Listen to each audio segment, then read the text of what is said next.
Hello, I'm Peter Vaughan, and today I'm back at Horton Waters, a little farm campsite near Newark, with this, the very latest model. In fact, the first one in the UK from Frankia. Now, this prestigious German brand is best known for its big A-classes, big rear-wheel drive Mercedes-based A-classes. What we have here is something a little smaller.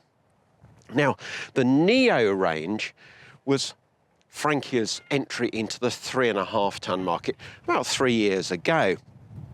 But at that point, it was only available as a low profile, still on a Mercedes chassis, but a front-wheel drive Mercedes Sprinter. This time, they've brought us an A-class version of the Neo, still at 3.5 tonnes, still on a Mercedes front-wheel drive Sprinter, and this is it. Two layouts, one with a rear transverse double bed and this GDK model with two single beds over a garage at the back. Let's see how we get on with this one. So this is a smaller, lighter Frankia. 7.06 metres long, 2.96 metres high and 2.24 metres wide. A little narrower than a lot of A-classes, and I quite like that. Should feel a little less daunting on the road, perhaps. It's also, of course, a slightly more affordable Frankia.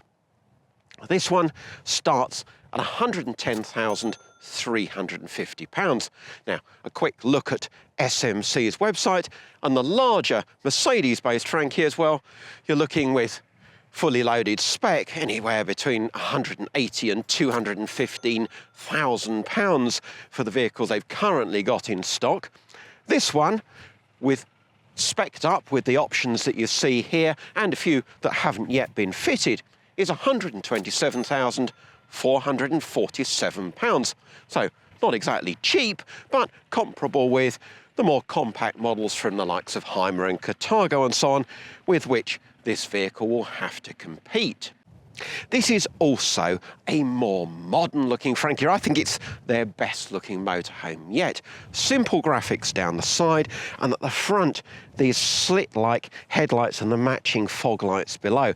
Still, of course, proudly displaying the three-pointed star. Yes, it looks like a Frankia, but one that's been brought up to date, and I hope they transfer this look onto their larger models in due course. And when we take a look down the side, there's also some of the great Frankia features transferred onto this smaller model. And of course, that includes the Thermoprotect construction with a 7-year water ingress warranty, hail-resistant roof, and generally a very good feeling of build quality about the whole thing. Now, if we take a look down the near side, you see you've got the bus-type mirrors with twin lenses. Cab door is linked to the central locking, remote central locking, and that is actually an option. Now, one of the things about this Neo is that Frankia have tried very hard to make it a realistic 3.5 tonne A-class, and there aren't many of those on the market. As standard, it has a payload of 479 kilos. But nobody's ever going to buy a standard one. This is a German motorhome, and as ever, there are plenty of options. The cab door alone takes over 40 kilos out of your payload, so you might decide not to have one. What you will have is these nice framed flush side windows, a typical Frankia touch. And you'll also have a double floor with 20 to 40 centimetres of height and storage underneath. Not as deep as in a bigger Frankia, but still a proper storage double floor. It doesn't go right the way across, but you have got access from the other side as well. And this is the bigger area here on the near side. Usual high quality locks on the doors and gas struts on the door as well. And then moving to the rear, you've got this usual Frankia services hatch. Got your built-in waste hose, built-in freshwater hose as well. And as you can see, the mains lead goes up through a floor, up through the floor, the little hatch there, and that's all built in as well. Moving further back, you've got your toilet servicing hatch, your external shower point. Now that's part of the UK pack. UK Frankia Neos come with carpets, an oven, external gas barbecue point, external shower point, and extra electrical sockets on the inside. All that as standard, but it does take 29 kilos out of your payload. And then here you've got a good size gas locker. Frankia say it'll take two 11 kilo cylinders, but I actually wouldn't be surprised if you get two 15s in there quite comfortably. Then at the back, well, it all looks very modern, doesn't it? Nice automotive style rear lights.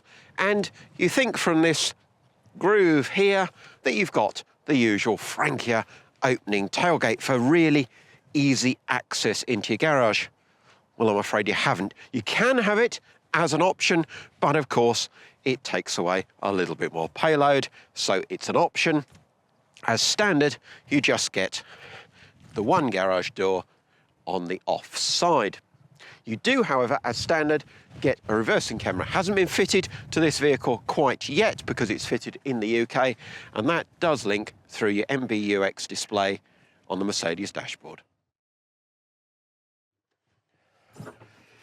This is a Frankia, so you still get a good sized garage and one with this plastic checker plate floor, and that flooring is actually used in the double floor as well, so things are less likely to slide around. Dimensions, well, of course, it's the full width of the vehicle, 1.09 metres wide and 1.19 metres high. And here you've got access to your electrics, your RCD and your motorhome fuses and everything. You've also got a 12-volt socket and a main socket. But the only lighting in here is this little LED strip by the door. It'd be useful to have more lighting across the roof, say, but you have got tie-downs front and rear in the garage.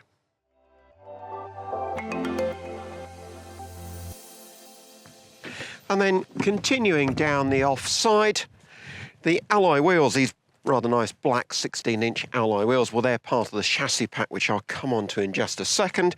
You've got your external gas barbecue point, which I mentioned earlier, a smaller access into your double floor, but useful storage in there, and there's a main socket in there too, maybe if you want to use an electrical appliance under your awning. An awning is part of the standard spec, again, not yet fitted on this vehicle, but a roll-out awning comes as standard. Now, habitation door, it's a Hartle door, and it's, again, very Frankia. Triple point locking, and these two very hefty hinges. So when you close it, has a lovely, solid, doesn't that sound good? And of course, unlike some German motorhomes, it's linked to your central locking as well. And your habitation step goes in automatically when you start the engine. All good stuff, but I think it's time now to go inside. Oh yes, that chassis pack. Now, the most expensive option on the vehicle at £9,499.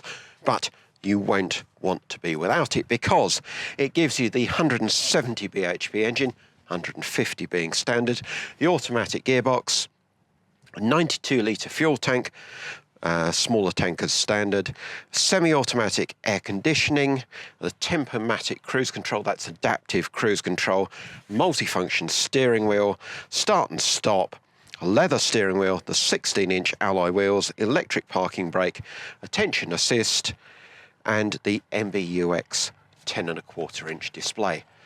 Plenty of kit there, but it also adds, or rather takes away, 41 kilos from your payload. Another typical Frankia feature that they've retained is the cupboard in the floor when you come in. Perfect place for for your shoes, especially when you've been tramping around on a wet campsite.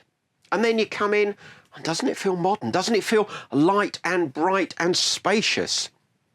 Remember, this is just a 7-metre van, but you've got no drop-down bed in the cab, so you've got full 2 metres, almost 2 metres of headroom right the way into the cab and a flat floor right through the living area. You can have a drop-down bed to make this into a proper 4-berth if you want, but it will lose 40-odd kilos off your payload. And I do feel that this does make a big difference to this Frankia Neo. Having the cupboards running right the way into the cab, having that extra headroom up front, it does feel super spacious for what isn't a big motorhome. Of course, you've got the full width A-class cab as well. You've got big roof light over the half dinette, small roof light over the cab, and lots of lighting too. Just the one reading light over the half dinette, but these top lights around the top cupboards, they're all dimmable. You just press a button by the door and set those to the brightness you want. You've got nice little details like this illuminated shelf over the cab and this bold light by the half dinette. It does all feel very modern. Even these angular top lockers with hidden cupboard handles underneath. Not what you'd normally expect in a Frankia. The layout is a German staple, of course, with this half dinette and the swivel captain's chairs. This synthetic leather, presumably from synthetic cows, is a £2,095 option, but there are other upholsteries you can choose if you prefer. Rather than the pedestal table, in most Frankias you get this wall-mounted table that just slides along its rail. That's just to save a little weight, but it does still have this swing-out leaf so that you can reach it from the swivel driver's seat. I would like some reading lights over those cab seats, and I would like deeper lips on the open cupboards at the front there, because as they are, they're pretty useless. Anything's going to fall out as soon as you go round a corner. But on the positives, well, you've got a main socket up there, another one down here. You've got rear speakers there and up by the door there. You've got even the TV aerial and the soundbar are all included in the UK spec. So the more you look at the spec on this vehicle, the better value it does seem.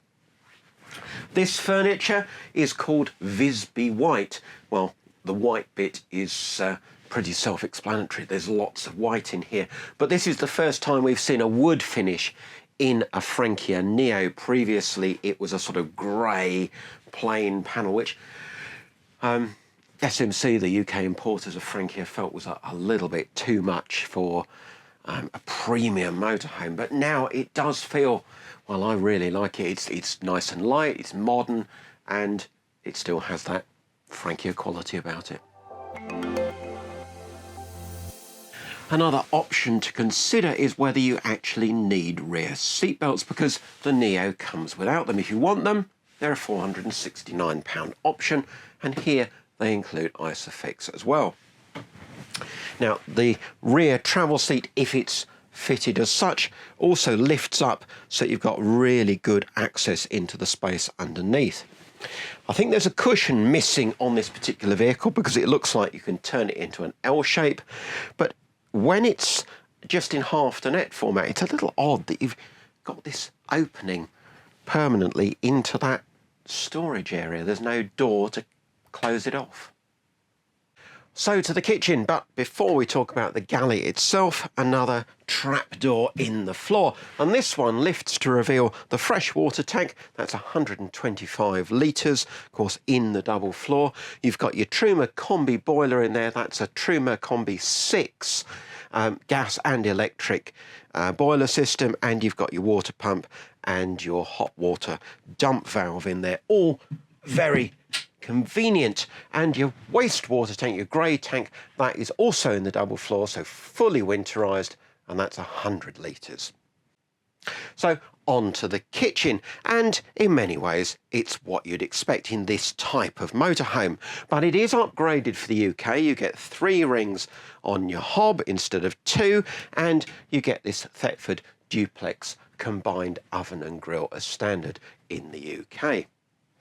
I like the sink and the fact it's got this split lid, so you do retain a little bit of worktop, or you can retain a little bit of worktop at the back if you want to.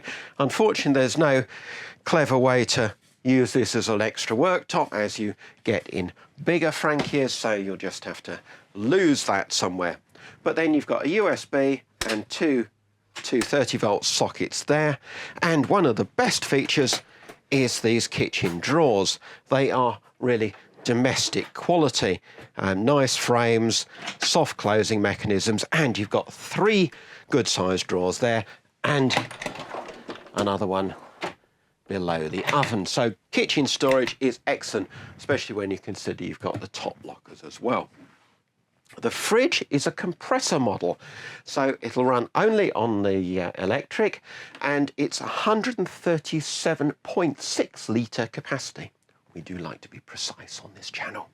And being a compressor fridge, well, you get a 95 amp hour leisure battery as standard. And if you do plan to camp off grid or away from mains hookups, you might want to upgrade that leisure battery, considering the fact you've got a compressor fridge. It all depends how long you're going to be away from mains hookup. Over on the other side of the vehicle, before we go into the washroom, you've got these nice little coat hooks, very useful there, and a bit more kitchen storage with this very neat slide-out pantry unit. That's a really good feature. Next, it's the washroom. But before that, I nearly forgot to show you this rather special tap. Almost makes washing up fun. Well, if there's a star feature in this van, it's the washroom. Look how much room there is to shower. Look, if I'd got a cat, I'd swing it around my head, because there is room to swing a cat in here. You're not going to bang your elbows. You're not going to bang your feet. You can, well, you can do anything. You can have a dance in here. And the practicalities are here too. You've got 2 good-sized drain holes diagonally opposite each other, a roof vent, loads of headroom, shower on a riser bar, so it suits all heights. You've got a heater outlet, bags and bags of space. You've got these screens that cover the furniture when you're showering, but they don't steal any space. How have they done it? They've done it by hiding the loo. It simply slides away, and then when you want to use it, it just slides out. It's a bench cassette, Thetford, and again, there's loads of room. Once you've slid it out, loads of leg room, loads of shoulder room. So, where's the wash basin? Well, that hides away too. Again, it just pops out. Little bits of worktop on either side, big mirrors behind it, and good storage with proper upstands so things don't fall out. This bathroom is a star. At the back, this seems to be the German market's favourite layout by far, so you'd expect them to get it right, and Frankia have in most ways. There's easy access to these single beds, just a couple of steps take you up, and then you've still got decent headroom to sit on the bed while you get undressed, perhaps taking your socks off or whatever. The beds themselves are identical sizes, which is quite unusual in this type of layout. So, measurements 1.97 metres long by 0.78 or 78 centimetres wide. That's 6'5.5" by 2'6.5". And of course the beds are considerably wider at shoulder level here, where they are the full width of the van. They're comfortable beds, and although at first I was cursing this shelf unit across the back, it's not as deep as cupboards when those are fitted in that sort of situation. And I've actually found, providing you've got enough pillows, For once, you can comfortably sit up in bed. You've got these reading lights. You've got a main socket at each end and somewhere to keep your reading material. Then under the foot of the offside single bed, you've got your wardrobe. It's only shirt length, so you won't be able to hang tall garments in there, but it is a good size. And you can also, well, in theory, you can get to it from above, but the mattress seems to hit the window frame, so that's a bit pointless. Also in the wardrobe, you'll find an infill cushion and a wooden panel that extend this centre section of the bed and convert it into a transverse double. Add the slot-in panel and the infill cushion, climb up to bed on these nice wide steps on the ladder, and now you have a transverse bed that's 2.1 metres long by 1.46 metres wide, 6'10.5" by 4'9.5". So a really good sized bed, but if this is the sort of layout you want, frankly you'd be far better off with the other layout in the Neo range, which has a transverse double bed at the back and a bigger lounge at the front. And then with this large infill cushion that you'll have to keep in the garage, and this cushion which makes the old settee, I mean, this one we've pinched out of a Neo low profile to just show you the concept. Well, you can make what Frankia calls an emergency bed. Well, I don't fit that way, and I don't really fit this way, but for one child, it would probably do in an emergency.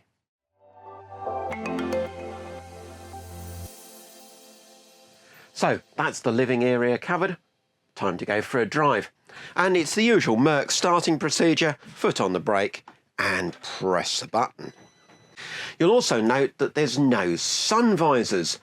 You can partially lower the windscreen blind to do that job, but that's not something you'll be able to do while you're actually driving. You'll have to pull over to do that. What you can do is use these rather neat side sun visors fitted on both sides, and they are a rather neat touch.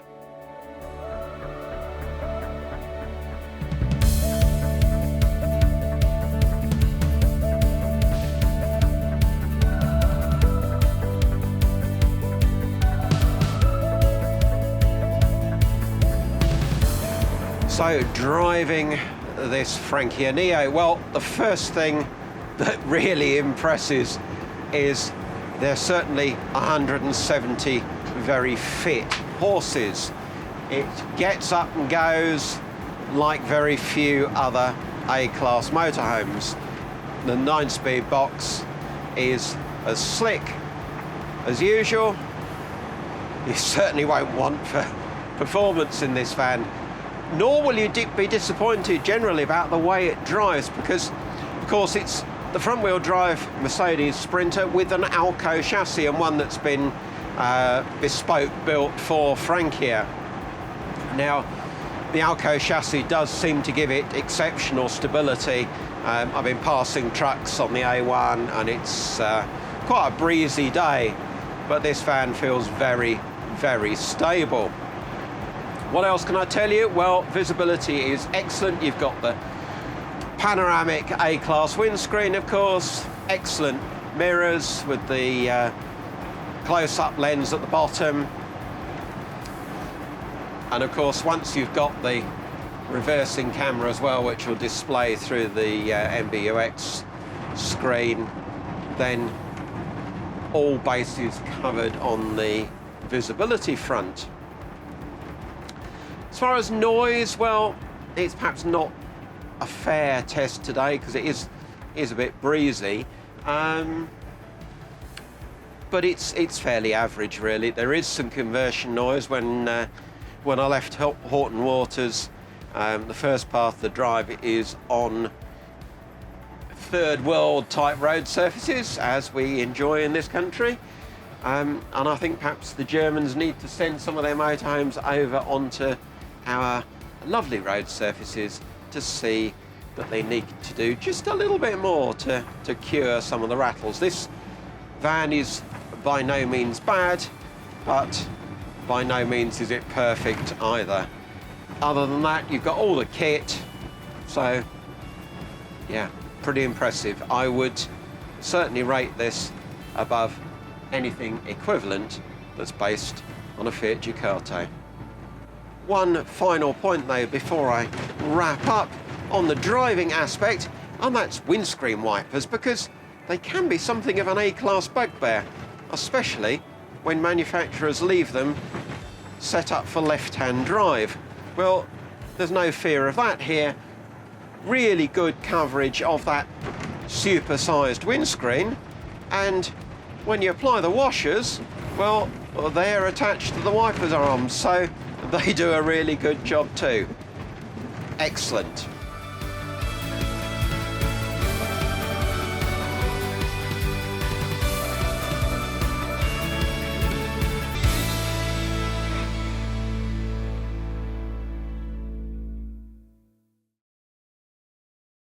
So, my final verdict on this smaller, lighter, more modern Frankia. Well, there's a lot to like. A lot to like because it still feels like a Frankia. You've still got a double floor, you've still got Mercedes chassis, you've still got the central services point, you've still got a feeling of excellent quality throughout the vehicle. Even little details like the pleated blinds that aren't the usual pleated blinds, they're double layer. Now, you won't find those in anything else in this price range, I don't think. So, it feels like a Frankia, one of my favourite Frankias actually, but you will have to consider very carefully the options that you go for if you need this to be a 3.5 tonne motorhome. I haven't got the exact payload of this one as it stands. We'll flash that up on the screen if we can get the figure before this video is published, but you're going to have to be very careful if you need it to be a 3.5 tonne motorhome. Don't tick too many options or you're not going to have any payload left. If the 3.5 tonne thing isn't an issue to you, you just like the style, the size, the layout, well, you can have your Neo at 4.5 tonnes. Same van, but obviously a lot more payload. As it is, well, this makes a very worthy rival to the Hymer B-Class Modern Comfort A-Class, and that is a compliment in itself. I hope you've enjoyed our latest video. Don't forget to like and to subscribe, and find lots more motorhome information either in MMM magazine or at outandaboutlive.co.uk.